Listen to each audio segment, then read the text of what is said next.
If your brake fluid has this orangey fried oil color, it's 30 years past exchange. There, that's how it looks. And this is the lid, and you can see this deposit everywhere. It's a 1982 Yamaha Virago 920. What you need for this brake fluid change here, because the brake is totally spongy, absolutely doesn't work whatsoever, is you need your brake fluids, DOT 3 or 4, and you're gonna need a hand vacuum pump, container, some tubing. Let's get to work. And this is how the clean looks like. You have to clean this rubber entirely, inside and out, and there shouldn't be a hole. How this thing works is that when brake fluid is pumped into the brake lines to activate the calipers that slow down the bike, when brake fluid is lost from here by sending it into the brake line, there's supposed to be a vacuum in this airspace above it.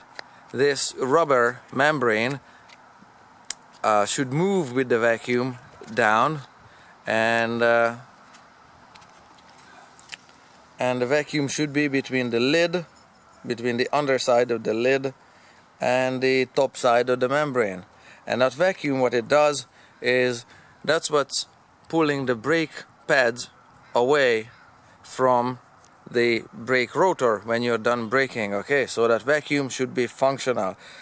Consequently, this rubber seal should be without a hole. Okay, and the sediment and deposits on the inside of the lid, they don't come off by wiping it with a rag. It needs a little scraping, so I grabbed a pair of tweezers or a flat blade screwdriver and go for it. Next thing to do with this syringe, remove all of this yucky brake fluid, just like so, all of it, everything from here, so that this is empty, and then clean it, wipe it before you fill it in with clean. The brake fluid from the brake lines will be removed with the vacuum hand pump. I'll show you in a sec. I'm halfway through the cleaning process. You can see how it looks when it's clean. It has to be grit-free, impeccable, crystal clear. This is what comes out of it at the bottom. It's gritty, other than the liquid. The liquid is on top of it, so this is underneath the liquid, this gritty stuff here.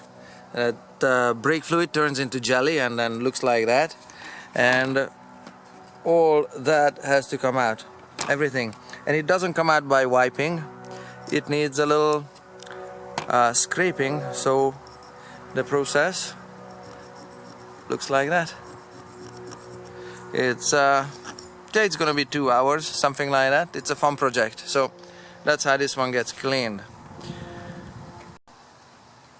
And that's how the brake fluid reservoir looks like when it's clean. It's not 100% clean, it's maybe only 99.5% clean, but any residue that you leave in it will go into solution and will contaminate your brake fluid and will clog it up and will make your front brake dysfunctional.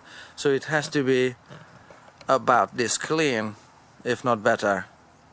Particularly pay attention to that little hole, just a sec, right around in the middle of the picture. That's where the brake fluid is sent into the brake line. And during the cleanup or cleaning, whatever you do, don't operate the brake lever, okay? So keep your fat guts out of it, because if you operate it, you're gonna send a certain amount of air. You pump it into your brake lines, and then you're gonna have to get rid of the air as well as the dirty brake fluid. So that's how it looks when it's clean. We can fill it up with clean brake fluid and good to go for replacing the fluid amount that's in the brake lines all the way down to the calipers. And this is how clean brake fluid looks like. It's somewhat yellow, but that's how it looks. And I also cleaned the edges of this reservoir here. Remember the vacuum? This seal that goes on top of it, the rubber seal, has to seal it to create vacuum, so that's how it's done. And the clean brake fluid, I was hoping that we don't have a clog, and we actually don't have a clog, so that's good news further down the brake line, because the brake fluid goes down here, down here, down here, it splits left and right, and it comes down to these two lines here, and if you follow it, it goes to the bleeder valve, which has been loosened with this 8mm wrench here, and the hose is attached to one side and another hose is attached to the other side, and both hoses are attached to the little vacuum hand pump and the little reservoir there. And yeah, we have a little bit of a spill here, but other than that, we're doing jolly good. What happens is, when the hand pump is operated, I operate the brake lever. Now it's very okay to pump it, and actually you should send the clean brake fluid down all the way. That's what we're doing, all the way down. And when the clean brake fluid shows up here, that means that all the dirty old brake fluid has been removed from the system, which you can see, well, it's spilled and a little bit of it is still in the container there, because there's been a little boo-boo there. And same setup on the other side here, the 8mm bolt, and then just this tubing on it. And that's what's being done here. Basically, we're done with this brake system flush. Say, it wasn't 2 hours, it was about an hour of cleaning this reservoir here, and then 5 minutes. Well, was it like 5 minutes to send the brake fluid down there? Yeah, something like that. So it's not much of an effort, but it's a whole lot of cleaning. And whatever you do, don't spill your brake fluid from here. It's extremely corrosive. It's gonna remove all the paint from here or there. It's gonna be dripping everywhere, making your life miserable. So do yourself a favor and pour your brake fluid carefully. I have one hole out, the other one is for air, so it's not gluk gluk gluk. It's not pouring like that uncontrollably. It's coming out in a nice and even stream. And that's my video about a brake system flush. I'm also gonna need to remove the calipers and clean the brake pistons themselves, the exposed part. But now I know it's got nice clean brake fluid in it. And this is how the assembled brake looks like. Well, except that it needs the lid. But